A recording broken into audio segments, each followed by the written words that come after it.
Hello and welcome back.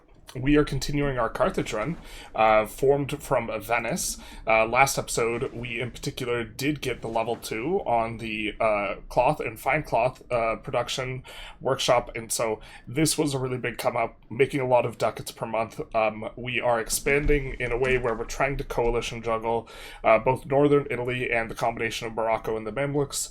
So far, relatively successful in that regard, but we'll see if we can keep doing that. I'm not sure we'll keep talking about it as much, because I think we've been talking about a lot in episodes, and it's maybe not interesting / repetitive, but that is something that's going to be going on, at least in the background. We have this eco come up here, and we are kind of getting towards the end of the age to some extent, and so in terms of tech, we'll be getting like the roundup techs, or this is what we're getting right now, techs from the previous age, and so we will be moving along, kind of doing this type of expansion that I think we've been doing mostly so far. I think that in terms of where we're turning our head a little bit is a little bit to the east. We did get this outpost. Johor is a colonial subject, and we had this from a couple episodes ago, and so we might start turning our attention to Yuan a little bit. In particular, they do have, we could read 35 million pops, so we know that they have 1/3-ish the starting pop of Great Yuan as a kind of metric for estimating their strength, which is relatively strong for Yuan. We see that they still have a loyal subject in Korea, and so this is a little bit interesting, and so we're kind of turning our eye over this way a little bit. We want to get some measure of naval range in this area, and so we're probably going to look to push some of these islands, explore them, settle them, and then maybe start to make a little bit of a push in that direction. I don't know if it's necessarily necessary, but this is something we could do that is a little bit of change of pace, and also find some sort of war that isn't against Vijayanagara. Not that I think we lose a Vijayanagara war, but we need to rotate a lot of resources over to Vijayanagara, and I'm not sure we are wanting to juggle 3 fronts right now, but maybe when we close this Northern Italy front, this is something we can look to do, as this will be a reasonably good place to expand in terms of subjects. We won't be able to project control there, so as far as our control goes, we are much more kind of located into the Mediterranean here, with the central location of our capital in Messina. Alright, chat. You may have noticed the different shirt. We are on a different patch. We are on 1.0.6, and this is our first battle. We have fought on 1.0.6. We put the save to aside for a little bit because we were having trouble getting 1 million ducats, and it turns out there's a money limit of 999,999, and so we had to go into the defines to change it. So we were holding off playing more until we figured that out, and so now we're on a new patch, and this is a stack wipe of an army that's almost the same size in terms of men, but in terms of units, these gentlemen who are now gone, we certainly weren't gentle. It was like 17-ish units. We have like 40-ish units or something like this. Let's see, 18, 30, 48. We had 49 units against their like 17-ish. So from a unit perspective, this makes sense. From a men perspective, this is quite the stack wipe, and I'm guessing this is going to be kind of a new era where, or we are getting onto the new era now, I suppose, where regulars are going to really run over levies, and so this is our first little bit of an experience with that. Alright, so we do get a battle that's not an instant wipe, have plenty of guys in reserves. They are outnumbering us, but they are going to be having primarily levies, and we will see just what the damage is. None to us. That's the bombard phase. We take 1 unit of damage, and they already have some difficulties. We are going to be doing significant damage because no one's on the flank. That is a new bonus, 50% more damage when no one's on the flank opposing you. It's going to be doing damage to the backline, but as soon as the backline's cleared, it's going to crash through, and we see maybe this is going to be a new era where also initiative is better again, because if we can buzzsaw through units fast enough, the fact that we're getting on the front is going to be significant because they can't saturate the fronts by the look of it. And so there's the unit. Again, their flank is just utterly destroyed, and now they're starting to single file in, so we get to bring so many stats to bear relative to them. And you see the tail of the tape in terms of the casualties there. Just absolutely a throttling. And I think they even have some number of regulars in here with them. If they were a little bit split up, we could see, okay, entirely levies. Yeah, maybe it is entirely levies. That is going to be a little bit unfortunate for them. And we will start sieging things up then. Alright, so a moment of truth, if the UI can tolerate going over 1 million ducats. I don't know if they have a million place. They do have a million place, and we do hit 1 million ducats for the first time here.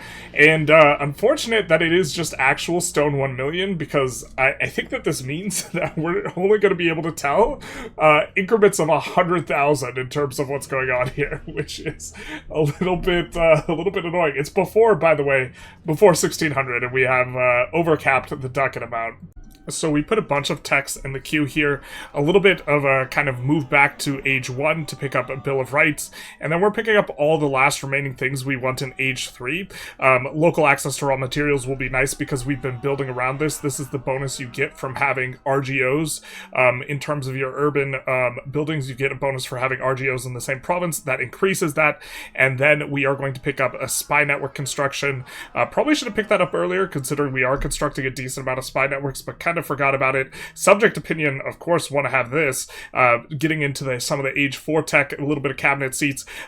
Customs House is going to allow us to have more market attraction, and then we have a bunch of markets just we control the trade center of, and so it'll give us a bunch of extra trade capacity in some of these markets where our trades are very lucrative because we don't have a lot of locations, so we don't have a lot of trade capacity.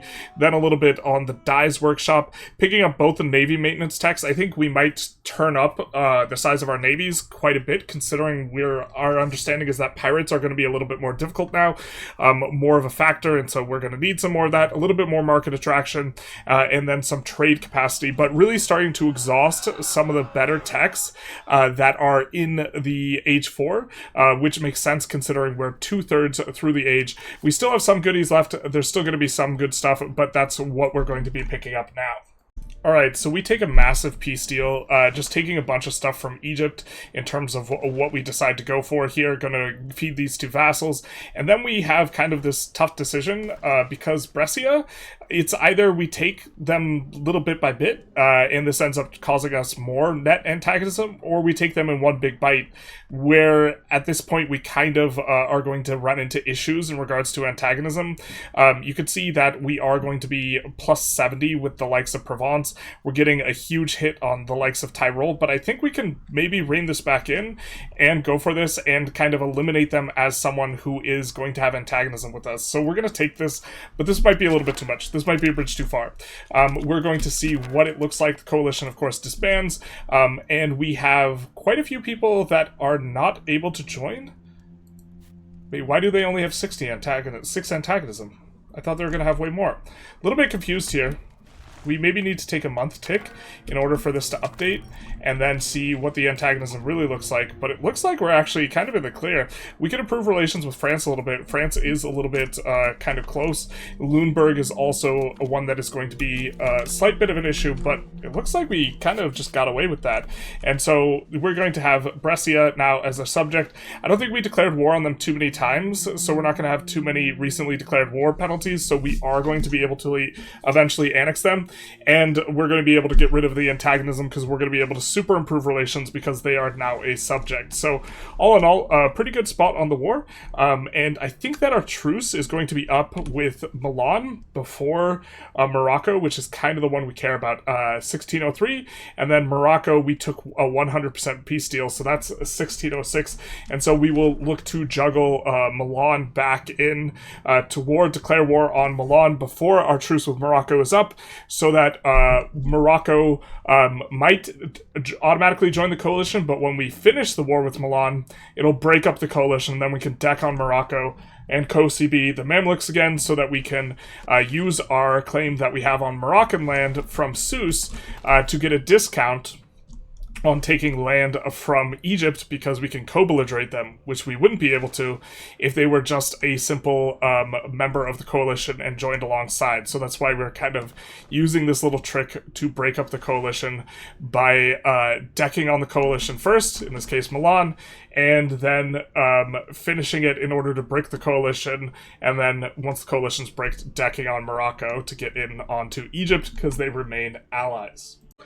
So, with the Ottomans here, I think we can get them in 2 wars, and there aren't too many people around them that are Muslims other than Egypt who we're going for anyways, and so I think we're going to take this hefty chunk out of them, because we can actually get decent amount of control to this territory, and so we will add this to the fold here. 350 antagonism, but that's just on them. If you look in terms of who else it's pissing off, it is giving plus 100 to Egypt, but other than that, it's going to be Egypt's subjects which are carrying, and that's not too big a deal. Theodoro's kind of like the only other big one. We can improve relations with Theodoro, like maximum. We haven't improved at all. Or we could just look to annex them if they join a coalition. They're not big. We don't want big members to be joining the coalition, but we're improving relations with Georgia.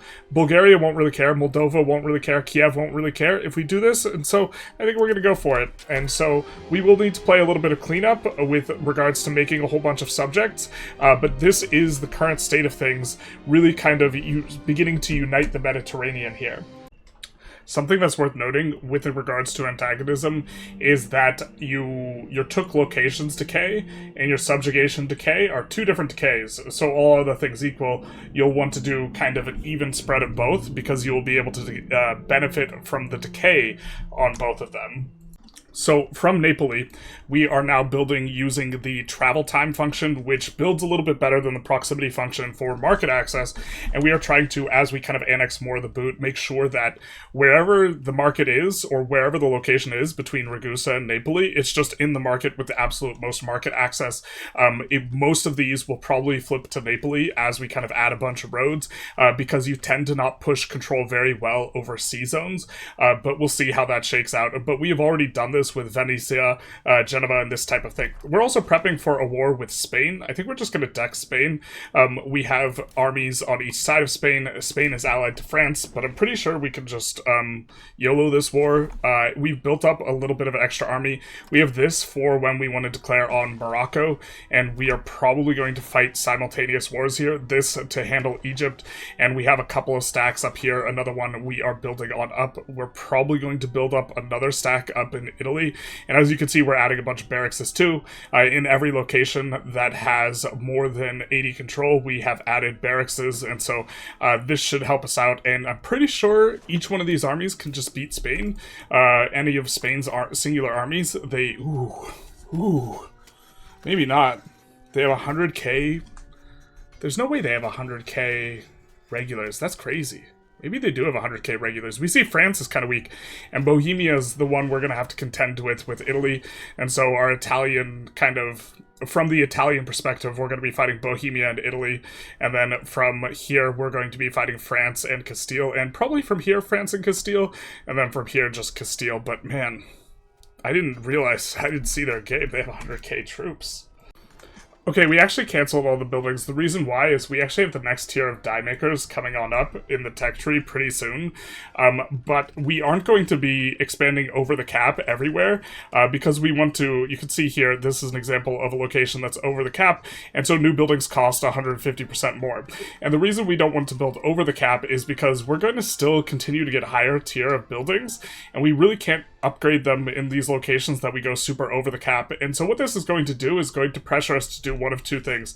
Either expand out everything, or force locations into a more specialized role. And so what we could do here is we could take a look, we could sort by most profitable, and we could say, hey, you know what? Our tailors guilds really aren't that profitable, and we could delete out some of these like less profitable ones and get to the point where we're just building a few industries.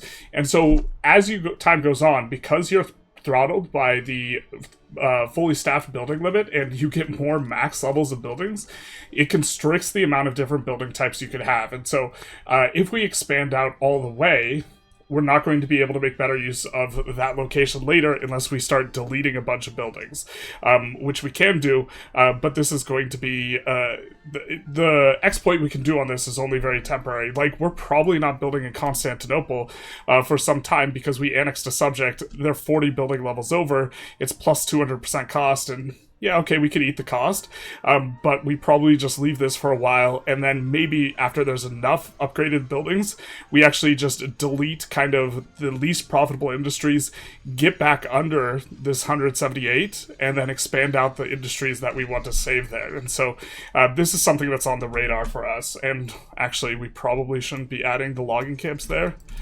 Maybe it's okay. We need the wood anyways. So, wanting to be able to take slaves, we are moving the capital back to North Africa. I think that the ability to get colonies is just not kind of cutting it. Incidentally, we can no longer build, with the new update, we can no longer build plantations in adjacent subcontinents, it seems. So this Western Europe, North Africa kind of song and dance where we get to split in between the two of them no longer seems to be a significant advantage, but we do want to be able to take slaves here, and so we are going to move the capital here, and we're going to move it to this location instead of Carthage, because I think we'll actually get one location closer in a lot of instances to basically all of our Italian stuff, and also the stuff in the Mamluks relative to moving it to Carthage itself, and I think that I'm hoping that we can gain our proximity cost. Oh my god, no, the proximity cost of this segment so much. Oh, we might have to remove the capital here. I was hoping that there'd be enough harbor capacity to make it work. This is our actual harbor capacity, not just our raw harbor capacity, but yeah, this is painful. This is our harbor capacity with all of our buildings. I thought we might be able to make it work, but this is too much. We only have about 75% reduction instead of a lot more. And so this means our proximity is going to be super doo-doo. Once we let the month pass, we should get an updated map of our proximity, but it's just so much worse because -5 everywhere, effectually, off of this in terms of control, or -7.5 proximity. Oh, well, we paid the full price for moving the capital to here. We might just move it to Carthage then. We are dev provincing, I think, this province. In theory, if we got enough dev, it would look a little bit better, but that's a lot of dev to get enough reduction. I think we would need another tier building on the, the harbor capacity, something that gives us harbor capacity, and I think we've already built out all the buildings we can to, like, the max level we can. We don't have the upgraded form of stuff, so I guess we're just going to move the capital to Carthage instead. We also, as a result of swapping back, get back our local tribes modifier for the prox cost through land, which is going to be nice, but, like, just pain looking at our control over here, and it's lower by, like, 10. It would be lower by, like, 4 or 5 less if we had the capital in Carthage instead, but it's still significantly further away. Messina was significantly closer to Greece and all this stuff, and so our Greek holdings that we expanded into are considerably worse, but the flip side is, I think we're closer to this, but we're not so much closer. Yeah, we're not so much closer to all of our stuff in this kind of area. Messina's really the better capital, but getting prox cost through land 5% is a pretty nice game, and on top of that, being able to raid for slaves, I think it's just worth it. We should be able to just wait around and see ourselves get some slaves here. Yeah, and so they will be off and away, and this is going to be useful for us. It's going to be useful for us to kind of get our colonies to come in, but also these buildings that we're no longer able to build, they can employ up. So it'll help out to some extent as well. Hopefully some of them get redistributed there, and we can actually make use of them, as was the original intention, but not as good as it used to be, because, well, the plantations, like, kind of were never working properly. Unfortunately, they have difficulty employing up in this context, but it's an absolutely insane building when it is working. Oh, 24,000 slaves. That's the good stuff. So this is the first battle we get, like, any sort of resistance. Bohemia does have a standing army. They have some pistolers and this type of stuff. We could see some artillery, some stuff going on. It's still not stiff resistance, but we are receiving a little bit of resistance. Also, some of these troops are freshly recruited. Actually, I think, like, most of them, so they don't have a lot of experience, but it's still going to be bad for him. The front's crashed, it's cracked, and now we just carve through and maybe get some prisoners, which is going to be nice. We get some slaves too. The prisoners are definitely nice from the perspective of we can decrease antagonism, and I don't think we're going to take anything in this region. We're also going to assault the fort because there's only 9 guys in there, and we will continue to actually push into Bohemia. I think we'll look to maybe, can we release anything from them? I mean, I guess we could release that. One of the problems is this patch, or this run has gone through the patch where all the cores get bricked. We would love to release countries out from Bohemia, but we're not able to do that, and I don't think we want to take stuff off of Bohemia because we have relatively high antagonism in this region. No, wait, what? Do we really not have antagonism? At all? We would have co-belligerated Bohemia had we known that. That's a bit unfortunate, because it will cost, it'll be expensive for us to go for stuff on Bohemia. Maybe we take a little bit of chunks out of stuff on Bohemia anyways. I think if we do, though, we would look to create a new vassal, rather than feeding. We don't necessarily need to feed this guy anymore. Moravia's been doing a good job with what he has. Look what we did there. Stole a bunch of art. Doing our best Great Britain impression here. And 20,000 pops taken from their homes. Oh no. So we are I don't know what we want to get off of Bohemia, but we're kind of getting to the point where we could maybe get something off of Bohemia. But these decreasing in antagonism is really nice. In theory, we could actually move this down to where we want to reduce antagonism and do the antagonism bomb here, because it happens wherever you ransom the prisoner, and so if you move the prisoner around, you can ransom them in a different location if you like. Alright, so we've been watching our pop, and we've been seeing it stall out / decrease despite taking all these slaves, and the issue was, this slider didn't start out all the way maxed when they introduced the food slider, so we had a bunch of pops in locations starving, but now the province food, they're buying up the food. You can see they're buying up tons of food to fill the food stockpiles, 6k food into this province, but now this province, instead of having absolutely no food, is completely full on the food, and so we should be fine here, and we should see a really, really dramatic uptick in pops following this kind of accidental stall out, something that is roughly parallel to the decrease in pops that we're seeing from Castile, because we're taking all their pops as slaves. Yeah, look at that. And that's going to decrease their profitability of stuff in their markets. It's going to decrease their GDP or tax base, and the decreasing of their tax base and population will make locations cheaper for us to take. It's going to be relatively marginal, but it is a cute little interaction to keep in mind here. And we're also going to be peeling stuff off of France as well here. So this is going to be useful for us. We probably should have committed more armies in the vicinity of France, but happy to like really kind of knock Castile down a peg a couple times, as well as Bohemia here. I think this is net positive for us because I think we're just getting an absolute enormous amount of slaves. Obviously not from there, but just in general. This does have a little bit of a total war vibe. We've decked on the Ottomans. We're now in 4 offensive wars to juggle these coalitions so that we get good CVs. We annexed all of Mutapa as well down here in the south. We're going to need to be at peace to distribute this to our allies. And currently we have about 1,000 days, I think, a little bit less, to wrap up this Castile war. But we're looking to get a few more slaves off of France and also just kind of deal more damage to France, as well as capturing these guys to get rid of our early antagonism. We don't want France to be in the coalition, and at this point we have diminished their antagonism quite a lot.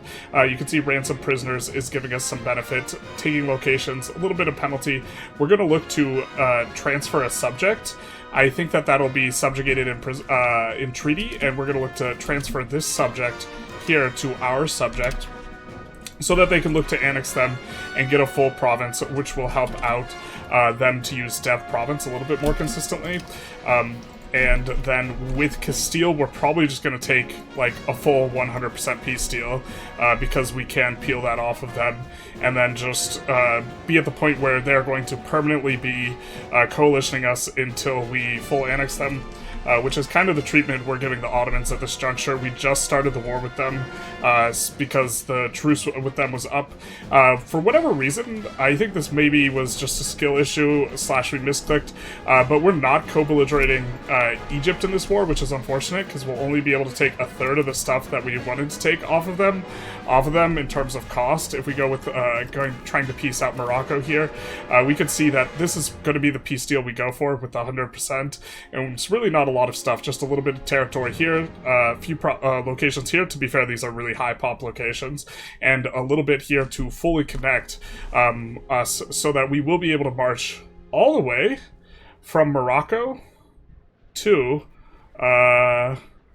Byzantium, or after this war with the Ottomans where we're going to take the coast, to Byzantium / Constantinople, all the way back to Italy. So everything will be fully land contiguous, except for this little bit here, allowing us, and also I guess this little bit here, allowing us to better kind of move troops around, at least in a way that's much less micro-intensive. Moving them around on boats is still probably faster, but we are taking big chunks at this point out of several people, now bringing it up to 3, especially with the annex to Mutapa.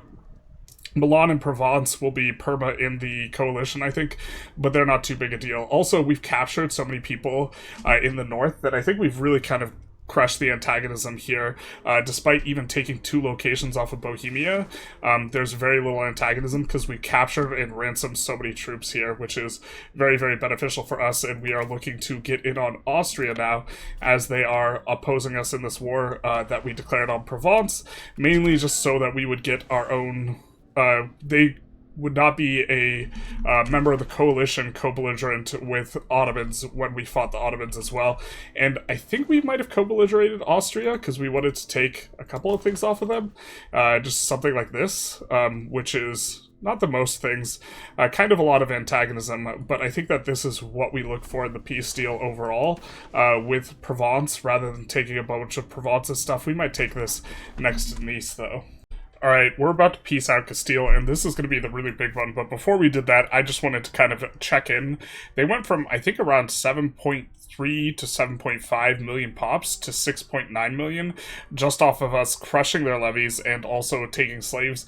I think we're ready to piece them out now, because I don't think we're going to make enough progress on France to actually be able to enforce on France, and so we just kind of want to get out of this while we can. We're going to get 240 antagonism bomb, of which 78 on France is not ideal, so we might have to start rotating France. We're also going to get a massive bomb on Portugal. That is unfortunate.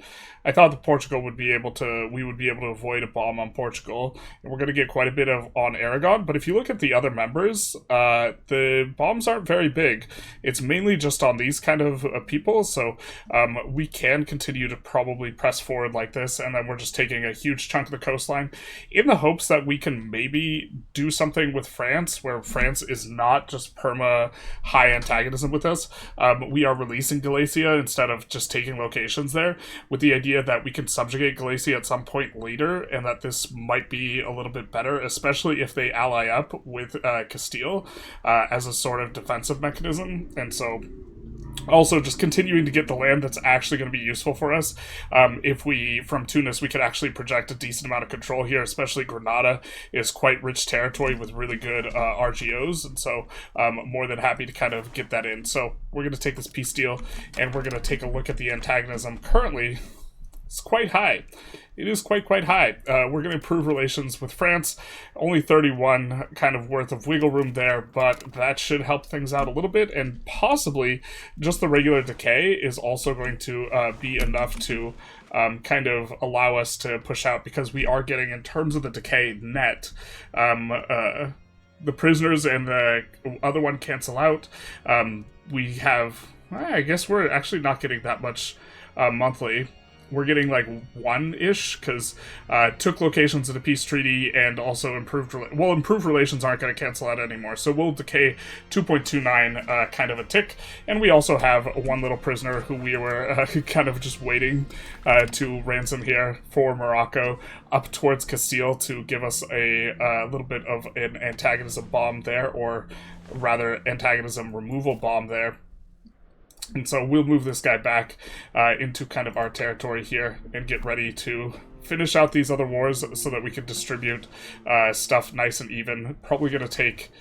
look to take a little bit of a chunk of Austria. We see that people are starting to get a little bit upset. We can improve relations with some of these, like Lorraine, quite a bit. We just don't want to get this massive vassal swarm, although to be fair, we can annex a lot of them.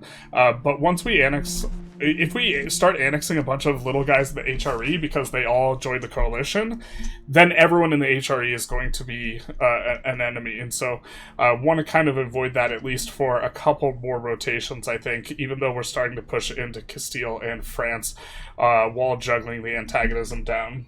So for our parliament, we rolled Dev the Interior, so we have this massive spend down. Unfortunately, we can't see how much it is, because anything over 1 million, it just says 1 million. I'm trying to convince someone to create a mod for maybe making it so that some decimal action will be in place so that we can kind of track our progress here, because otherwise it's a little bit less entertaining, especially if it doesn't update when we hit 2 million. That's probably my biggest concern, but okay, if we have to earn 1 million at a time, we have to earn 1 million at a time. But we're also going to intentionally fail this, because we don't actually want the progress towards land, and so we will go out of our way to fail it. I think we're going to fabricate an overseas CB here, and go after specifically this little province.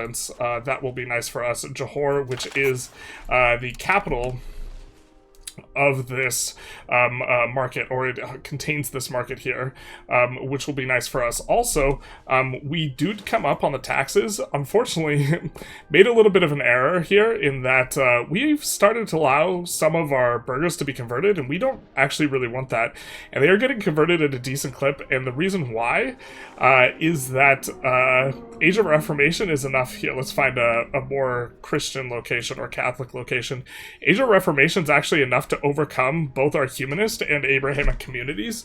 When we put it all together, this minus 150%, we have 100% base, right? So all of the positive modifiers we have, including particularly Age of Reformation, has allowed some of these guys to convert. And in theory, we're actually probably supposed to prevent their conversion entirely because we can tax the dhimmi a whole lot more. And so what we've gone ahead and done is, for the estate privilege, we've been holding off for some time, but we put in protected faith of the wealthy. We want the burghers to stay dhimmi, basically, and there's 1.5 million dhimmi burghers, so we have 1.5 million not dhimmi burghers, but the reason being is, of course, we can tax the dhimmi at a much higher rate than we can the burghers, and so all other things equal, we would prefer dhimmi getting a share of the money split, although the dhimmi, I think, are also going to start getting edged out by the nobility, who we have allowed to be converted as well. And maybe we shouldn't allow the nobility to be converted either, and should only allow the ulema to be converted, because you get stuff from having your ulema of the correct faith. And I think also what will end up happening, yeah, let's protect favor of faith of the elite as well here, because these guys will add a lot of tax kind of portion. You can see here, instead of it being all dhimmi, now there's an enormous nobles kind of chunk, and that's because the nobles have been converted. And ideally, we also kind of care about, yeah, you can see we have a lot of Sunni nobles because the nobles have been allowed to convert, because we stopped the conversion of peasants quite some time ago entirely, and so we see that all the peasants are Catholic. And so what will actually happen, since we've stopped the conversion of everyone except for the clergy, it'll be just only the clergy that convert, which is actually kind of nice for us, because this is going to, we're not going to get more religious unity, but I do believe there's a bonus from having all of your clergy being the same religion. I forget where we look at it in the UI, but the clergy do like when all the clergy is the same religion, and you get like a bigger bonus. Maybe we can see if we can track this down. So we can't quite track it down, but we do notice that the most powerful language is now Galo-Italic, which is not ideal because we would prefer it to be Arabic, because this is the language by which we are gaining additional research progress. So I think what we're going to do is we're actually going to come in and we're going to change our court language to be Arabic. That way, this will really boost this. So currently it's at 70%. For a long time, it was the most powerful liturgical language, but we will swap on over to that being our court language. And if we peel off a month, we should be able to get and see this come up very, very considerably, in addition to getting a bunch of slaves, which is our personal favorite.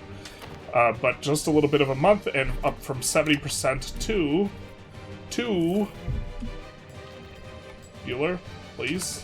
100%, perfect. So this is going to increase our base research speed, bringing us up from 2.55 per month to 2.68 here.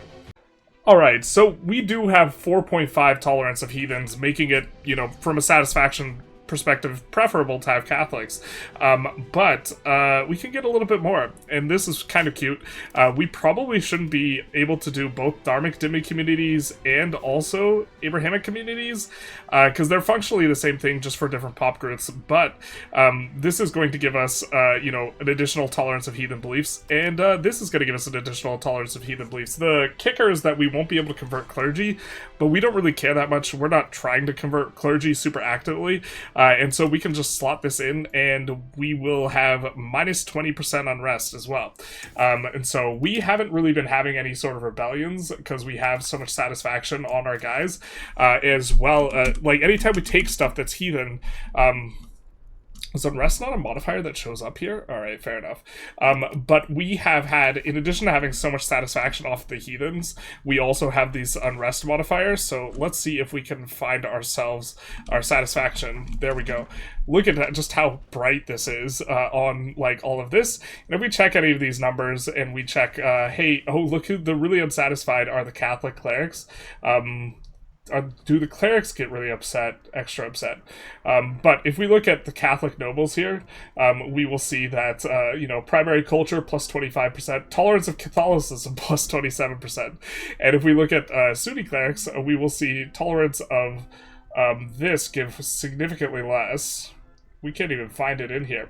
I know it does give some tolerance. Yeah, 10.5% for the primary religion tolerance. So one of the issues, though, for us is heretical.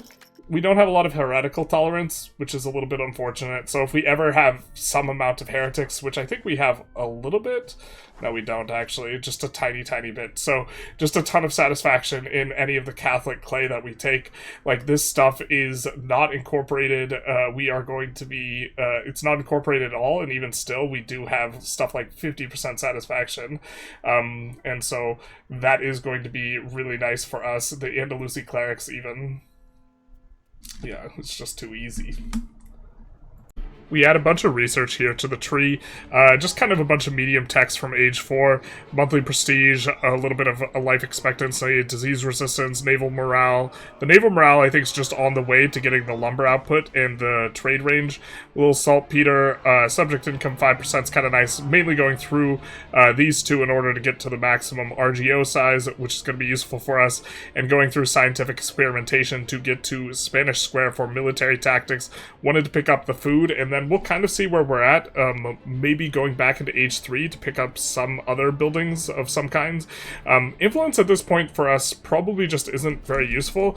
We haven't been looking at the culture too closely because we're just kind of the assumption that in every spot possible we have so much influence that it's just kind of irrelevant, and we're going to be hitting the cap on any type of culture war mechanic, and so it doesn't really matter too much. And so this is why that modifier just really kind of falls off. You hit cap relatively easy, and then you're just going for it. And you can see Venetian has been spread quite far and wide. We are actually going to... we haven't been really integrating places we've conquered too much and primarily going through subjects. But we're actually going to integrate this in Granada. This will be reasonably useful, and we're starting to get enough cabinet actions that I think we can safely or kind of comfortably go for this, and so we will be doing that. I think that we also have We might have gotten the cabinet action for decrease. We didn't get the cabinet action for this. There is a cabinet action that's maybe worth going for that does decrease inflation. And I think it's in this age, if I'm not mistaken. And I thought that we had already gotten it. And maybe we should be doing that. It gives you around half your minting, basically, in addition. Something like this. So it would be giving us 500 income. So actually, let's track that down and go for that, because I do think that that'll definitely be something that we're interested in, giving monthly inflation. We'll find it. So this is the one we want. It used to be mega OP before. It gives, I think, either 2% or 2.5%, but even with plus 100% efficiency, this will represent 500 income.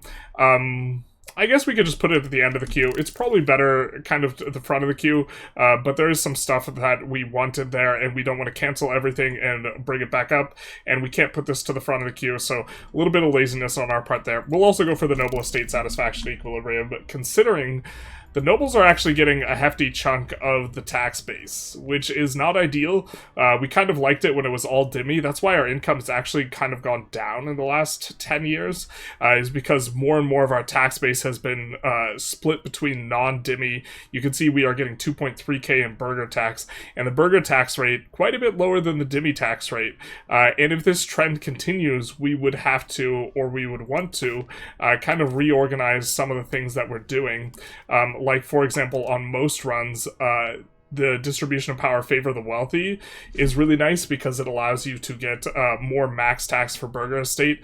Right now we're doing favor the ruler, which is giving us all max tax, which is allowing us to tax the dimmy more, but also rights of the burgers, we would be doing curtail the burgers instead, which maybe we'll even think about swapping over to next parliament. We would lose out on 5% production efficiency, but in exchange we would get 10% max tax on the burgers. And so usually for most, like in a more standard way of playing, we would be having an additional 10% or 20%, no, 15% tax, 5 from the marginal value of moving from favor the ruler to favor the wealthy, and 10% from the rein in the burgers or what have you. And so currently the max tax with the juice from Parliament is 46%. So without it, it would be 21%. So it would be basically, for the most part, doubling the tax that we normally would be able to get for 80% of the time when we don't have increased max taxes. And so this would be valuable, and I think it's probably valuable enough that we want to make that transition now. I think we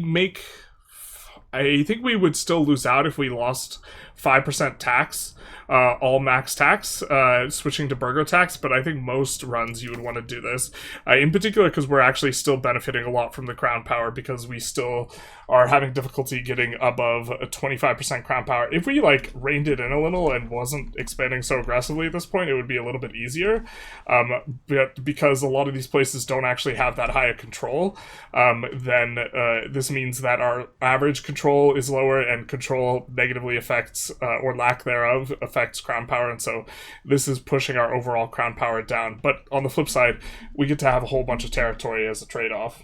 So increased naval infrastructure is starting to be just absolutely massive for us from a dev perspective, although in some sense, in terms of percentage of our total locations, it stays relatively constant, but it is going to be nice gaining dev in all of these locations. So we're going to, of course, do that, and we haven't really covered a parliament in a while, so we're just going to kind of cruise through one of these.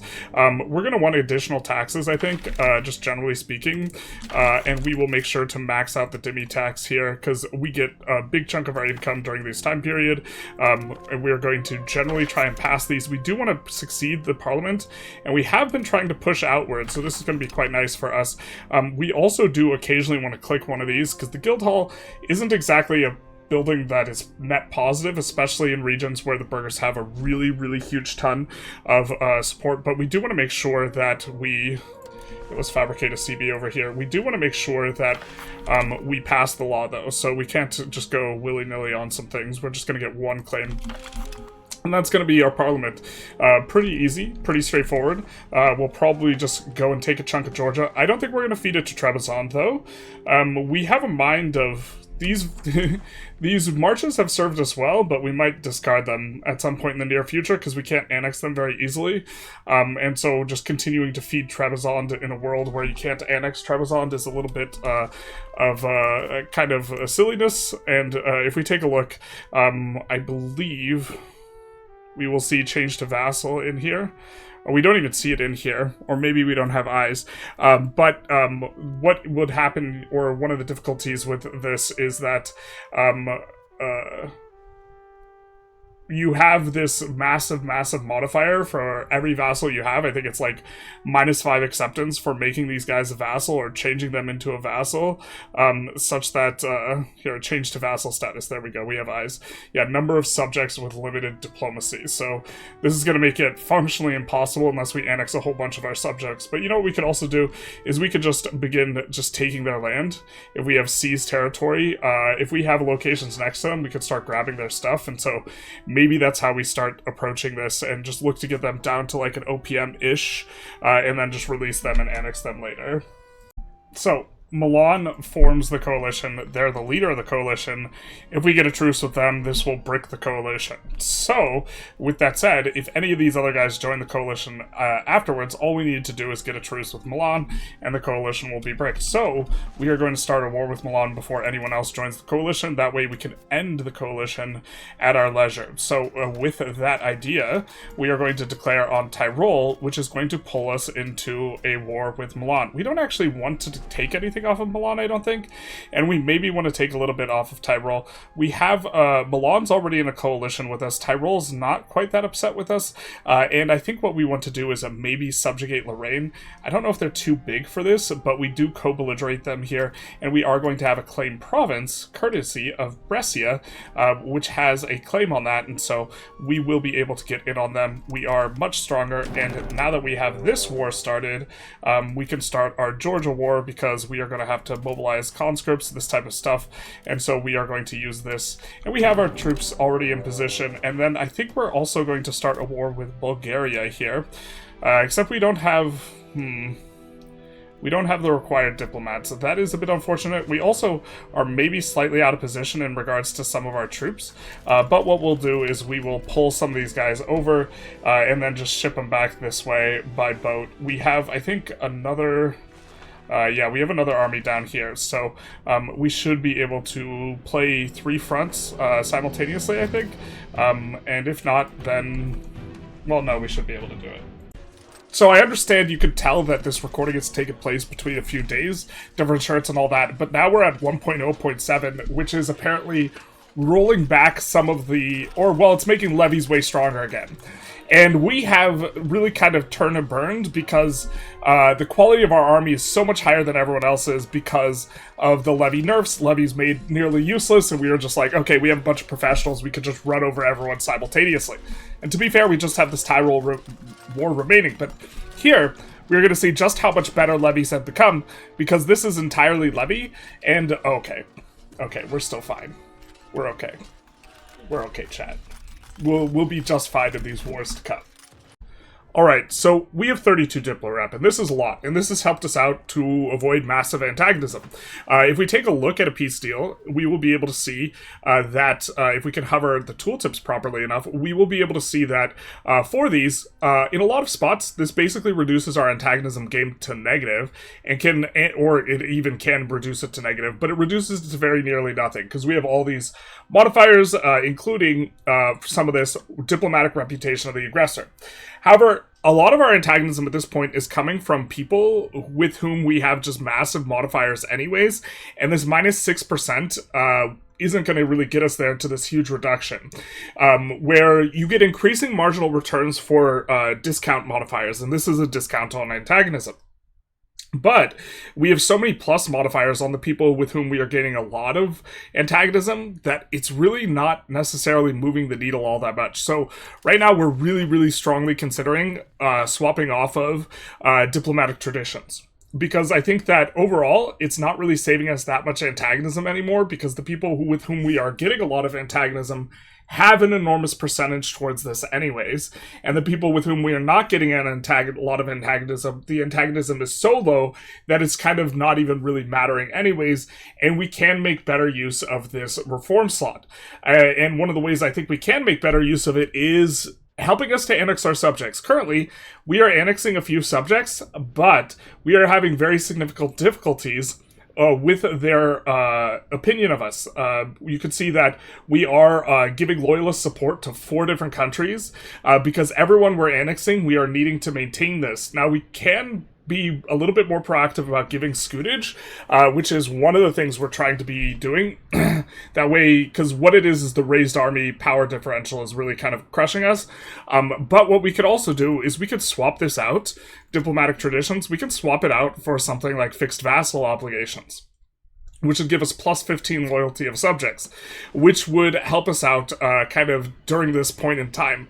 But also, at the same time, we're annexing guys more and more, and we're starting to take land directly, and so this might just be a little bit of a frictional type of situation where we don't really need it. We're at the maybe apex of the period of time where loyalty is going to be the biggest issue, although in the final age you get this massive loyalty malice anyways, and so we do want to get most of our annexing done by that then. And so this is kind of what we're considering right now, is swapping to this. There's a few other options as well that are pretty strong, like Bank Ledger's system is quite strong, giving us monthly inflation. This effectively would give us 1,000 worth of income a month, and also decrease trade maintenance, but trade maintenance isn't a factor very much at all right now until next week, when they're going to buff it. We could also go policy of calculated decay, and to be honest, I think that this, we don't like the progress towards inward, because currently we're trying to push outward and we have baseline, so this would backslide us. But other than the progress towards inward, this would actually probably be better for managing the antagonism. We're getting a little bit of this modifier from our prestige, but this would be a little bit more, not an absolutely insane modifier, but for balancing or dealing with antagonism, this would be better than what we're using right now. And then finally, we have a couple others. Production Q bonus would be okay. There's one of these that we were looking at that gave us 2.5% production efficiency. I guess we scrolled past it. Another is decreased cost, Ministry of Conscript Logistics.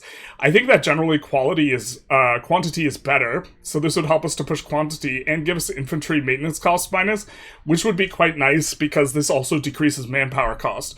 Council of 40 is another one we're kind of taking a look at here. The problem is we don't have 25% crown power, and we don't want to do it until then, but a huge amount of increased trade capacity.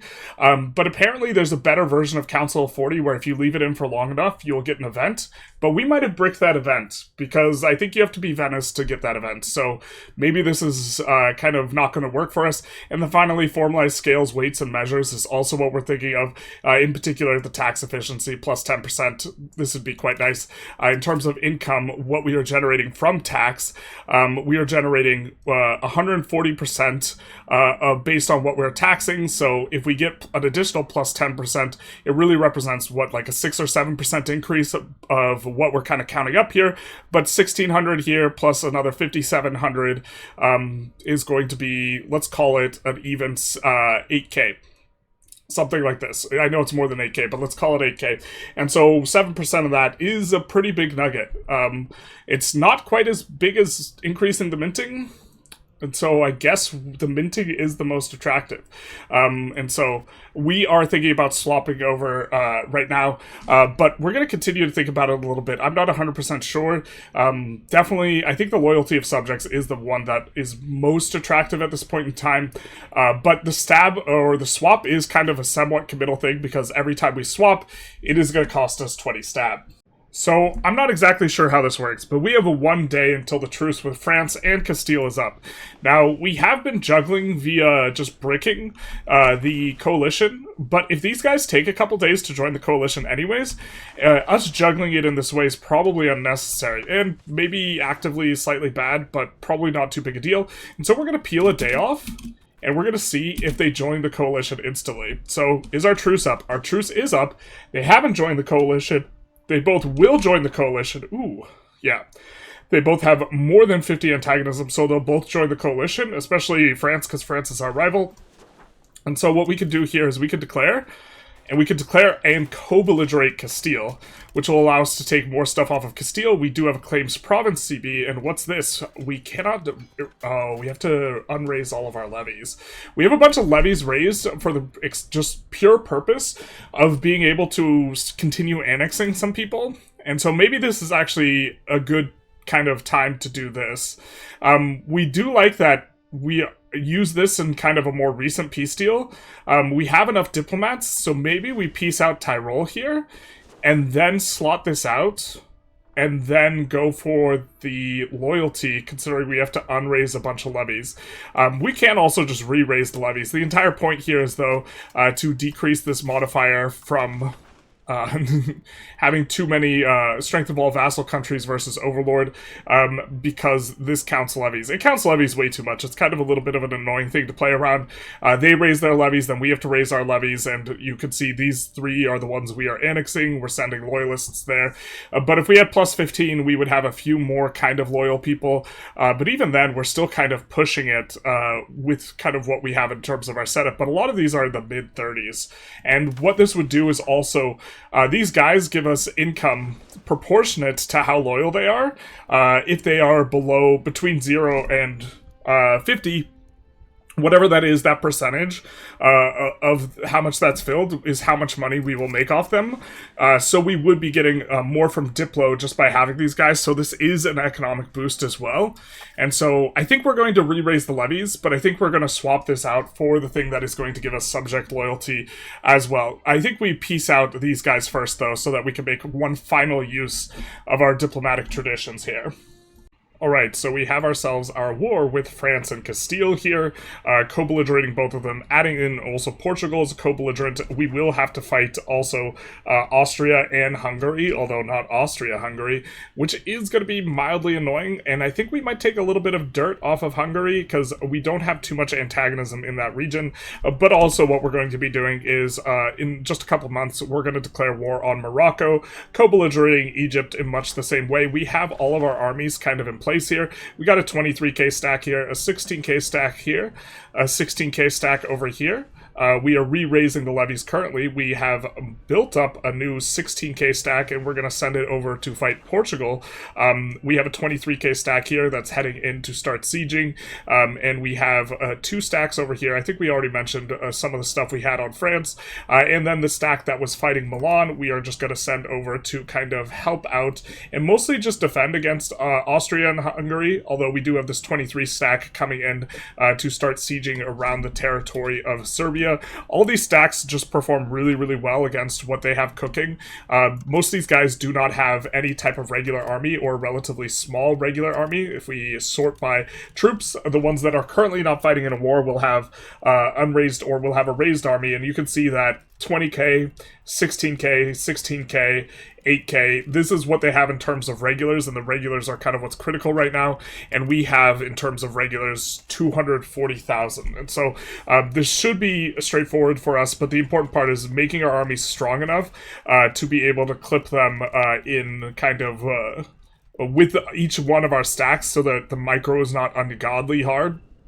But, for example, this 16k stack actually will be vulnerable against French regulars along with levies if they were to just, like, do everything into them, which is one of the reasons why we've committed our bigger stacks over here towards France, the 23k, and this 16k we're just going to have hover near the 23k stack, and if it gets clipped, it gets clipped. It's not going to get stack wiped, it's just going to get sent back, so we're going to look to make ingress. Fortifications, they have some pretty dense fortifications, but man oh man, is this going to be a little bit of a soft spot. So this 23k stack is going to get to do work.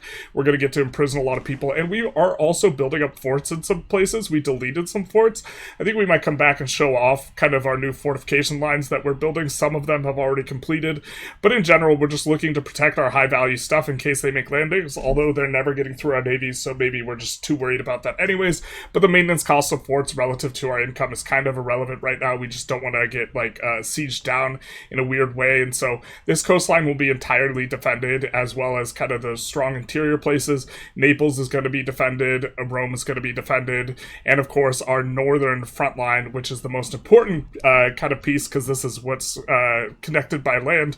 This is also going to be well defended, as is kind of down here. You can see a fort's coming up in Baza. We didn't add any forts down here. Maybe we should have, but yeah, maybe we will add a little bit of a fort here. I think we prefer kind of one of these forts over here. There are really, really good fort spots for just Egypt in general, because it feels like there's so many choke points, but there is one kind of in here that is just very, very strong. If we come in here, we just look in terms of the castle, and then we just do this, get rid of, can build anywhere.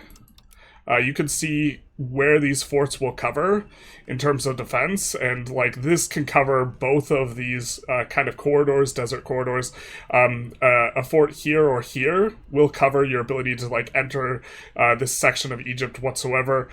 We do have a bunch of forts kind of coming for these desert corridors. You can see that. You could also see some of the ones we have coming up. So this one's going to defend this area.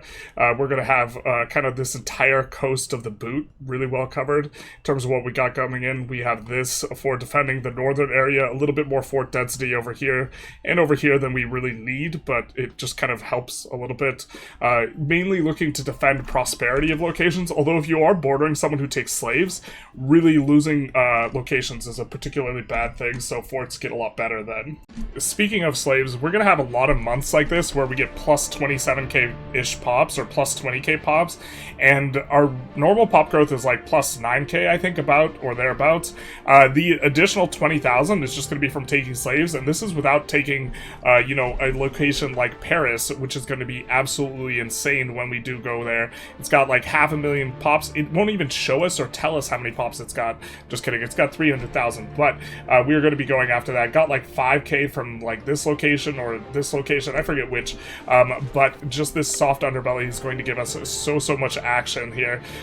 We do have to worry a little bit about some of our subjects or people we've subjugated getting kind of clipped because they're disloyal and they're willing to peace out, and so we're going to try and make our way over towards them / save them, but if we lose a 1 OPM subject, that's really not that big a deal in the grand scheme of things, and as their armies get occupied, that actually decreases, or as their lands get occupied and their armies get destroyed, that decreases the modifier of subject power relative to ours, and so in some sort of sense that is a little bit good for us, for our higher tier subjects, maintaining loyalty and us being able to keep annexing them. So far our annexations haven't gotten bricked, but you can see that the low subject loyalty is a very, very common pattern here.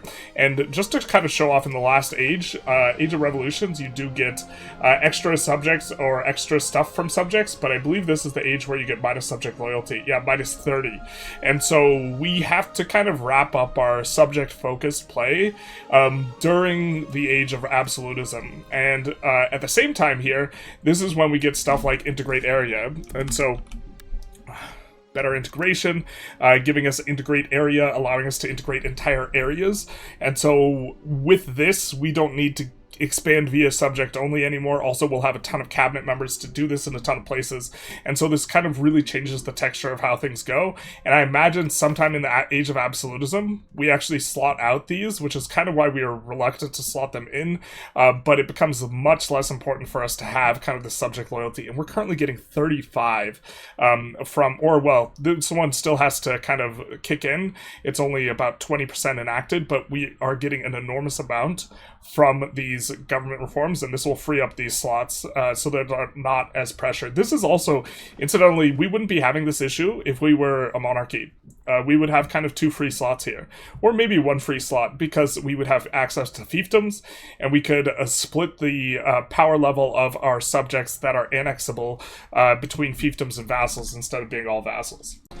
Sometimes the AI does this where they don't balance their stacks, and then they, like me, are overloaded just way too much, and they are going to get wrecked by flanking.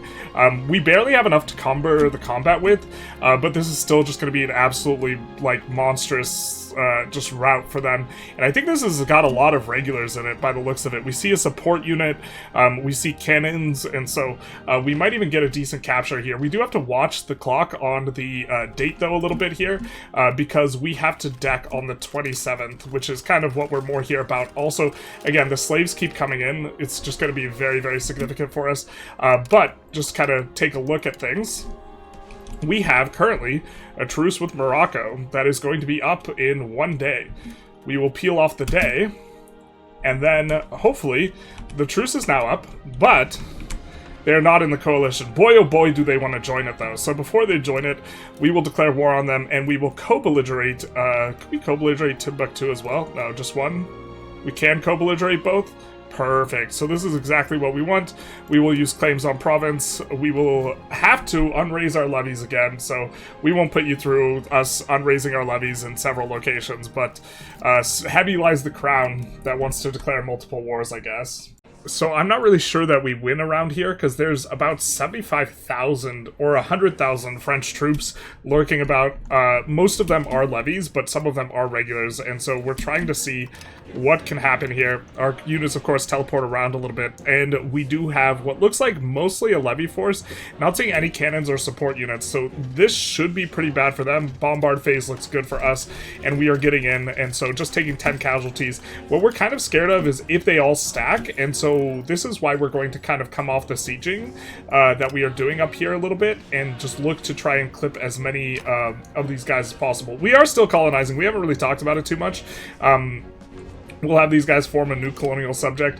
We have been exploring and colonizing. You can see we own most of America at this point, fighting a little bit with Castile. We have big chunks of South America. I think we do need to put in a colony somewhere down here, and we've mainly been looking for places that have good natural harbors, because this will be good for our colony when we eventually establish it. So you can see here, good natural harbor, we've made a colony. But okay, we also have most of Australia kind of covered.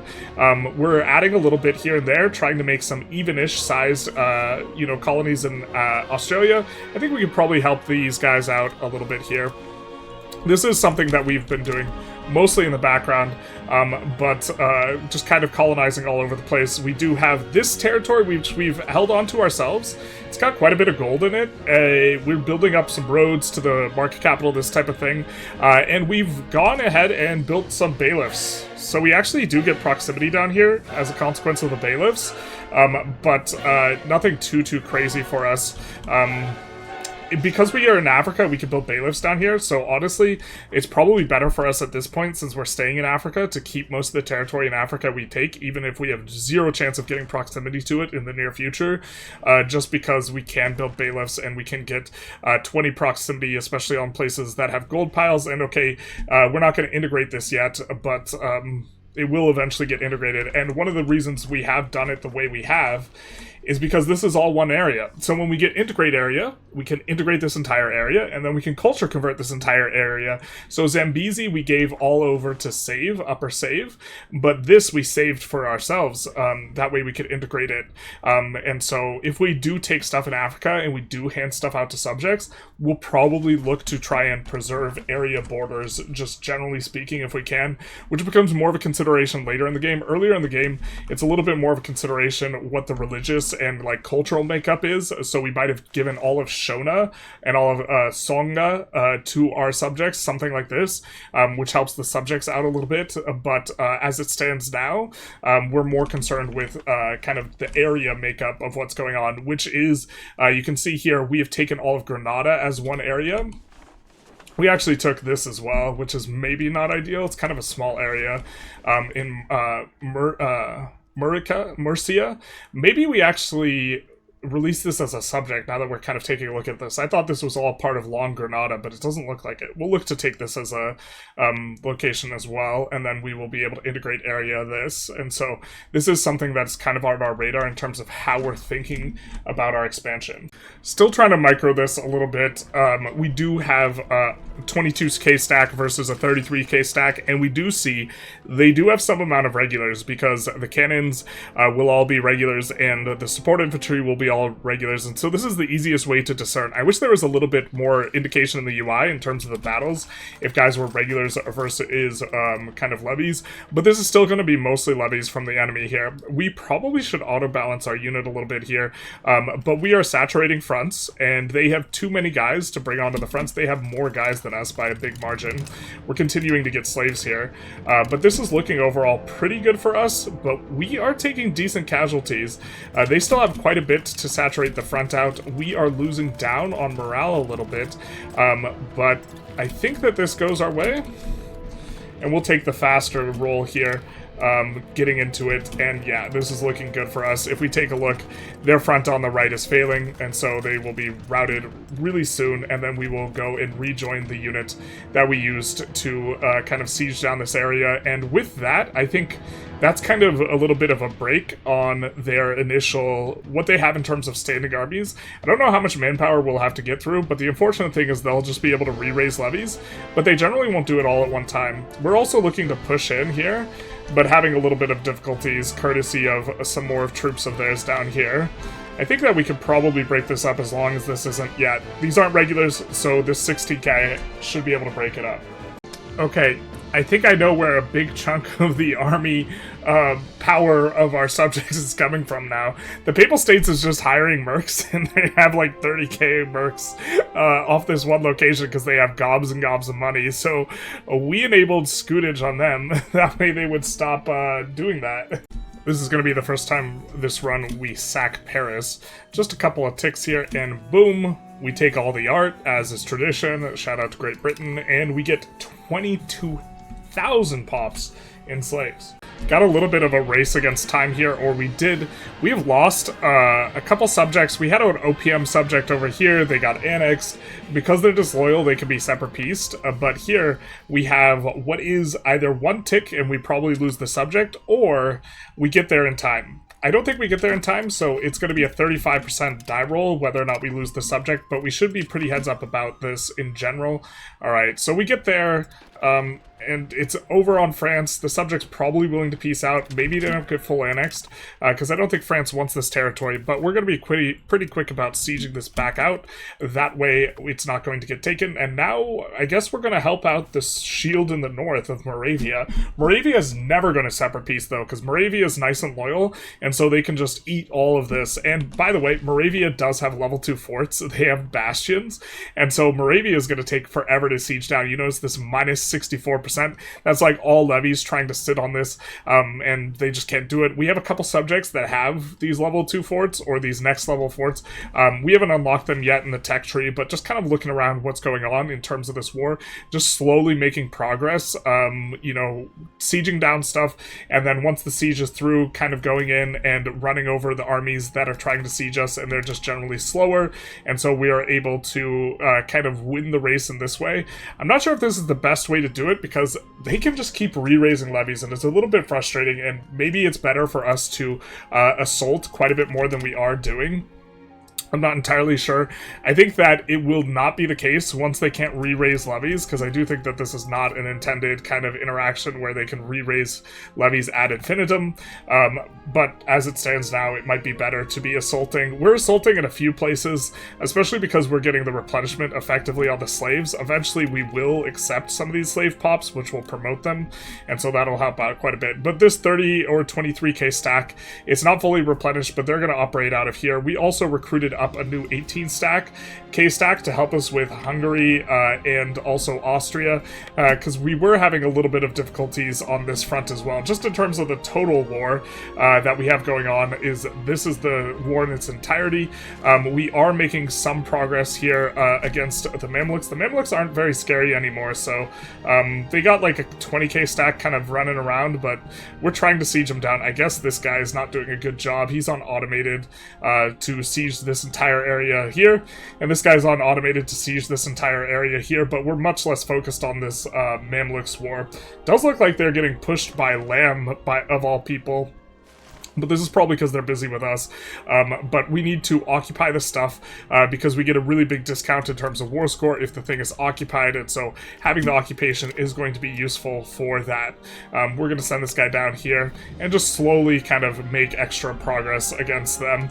Fighting on all these fronts simultaneously with us actually microing most of what's going on is incredibly tedious though, and so we are progressing quite slowly in terms of real time, like per day / month, week tick.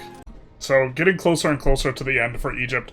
We're piecing through Morocco so that we can do this a little bit, because normally they hate when their capital is isolated, and we don't really care if Egypt moves their capital. If they move it over here, that's fine. If they don't move it over here, then this area will be cheaper for us to take next time, and also if they do move it over here, then this area down south will be cheaper for us to take. So no matter where the capital goes, whether it stays put or moves, everything will be cheaper, and Cairo specifically will get cheaper if they move their capital. We're also taking a little bit of land over here. We made sure to occupy it first for the discount, really trying to make sure that we get every last little bit that we can. We're pretty close to annexing them. I don't know if it's one more war or two more wars. They are currently working on us right here, but either way, it's pretty close to the end for them. And in terms of the antagonism game, we're not like blowing out and getting huge antagonism with anyone except for subjects of Egypt, which is pretty fine, and the Ottomans, which is also fine. We're going to get a bit with Baghdad, but that's kind of it. The only thing we have to worry about, so we will do that, and that will be a piece for us. A nice little feather in our cap as we kind of get more and more of this Egyptian peninsula, getting this Nile River estuary kind of delta here. We're continuing to push into France and Castile. We are going to try and do 3 separate pieces.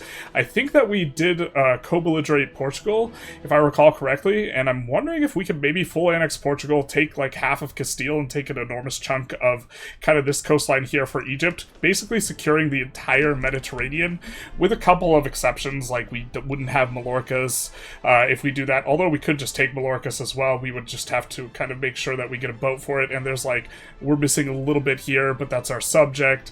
Actually, it's Cyprus is what we would be missing here. Actually, when it comes down to it, if we like look at the diplomacy map mode, rather, everything would be our subject except for Cyprus in terms of the Mediterranean, excluding the sea over here. Yeah, I think it's just Cyprus. If we take Mallorcas, oh no wait, Provence, but basically all of it. Alright, so we have an issue with annexing Portugal, which is that we need to take Mamor, but we can't take Mamor because it's not explored. The way we're getting around this is we are going to steal a map from them. The good old classic, because we can't explore inland because this is currently not working correctly. Pretty sure it's Guapor here, and so what we are going to do is we are going to steal this. We will just save scum this if this isn't the correct place, but we're looking to make sure that we have sight on Portugal. Hey, that does appear to be the final province, and so can we take it? Yes, we can. Oh, but they won't take the peace deal, dog. Why won't you take the peace deal, dog? What do you mean? Has nothing would disappear. How's this not? How can you resist? You're full occupied, bro. Wait, what? I mean, he's full occupied except for that province out there, but like... Oh, I don't want to have to send some guy out there. I don't want to do that at all. Well, so here's the thing. Here's another thing, is that this place is currently getting colonized. If we just wait for it to finish colonizing... then they'll also not own it. So I guess we maybe are doing this. God, that so sucks. Oh. So we have landed a fleet here. We have taken 3/4 of this 12k stack and put it on carpet siege. And the other one, we don't care who dies. We don't care at all who dies. We just need to full occupy. That way we can piece them out. Because if my understanding is correct, you can always piece out someone with 100% war score if you full occupy them. And so these guys will carpet siege, kind of allowing some of the supplies to catch up to the guy who is going in deep, but the other guy who's going in deep, we are just getting the last of the occupation. We are going to be passing that over to our subject once the war is over, and then we have very nearly full occupation on Castile here. We have a peace deal for them. It's a 100% peace deal. They're not willing to accept it at this juncture, maybe after they're fully occupied, but we will see how it happens.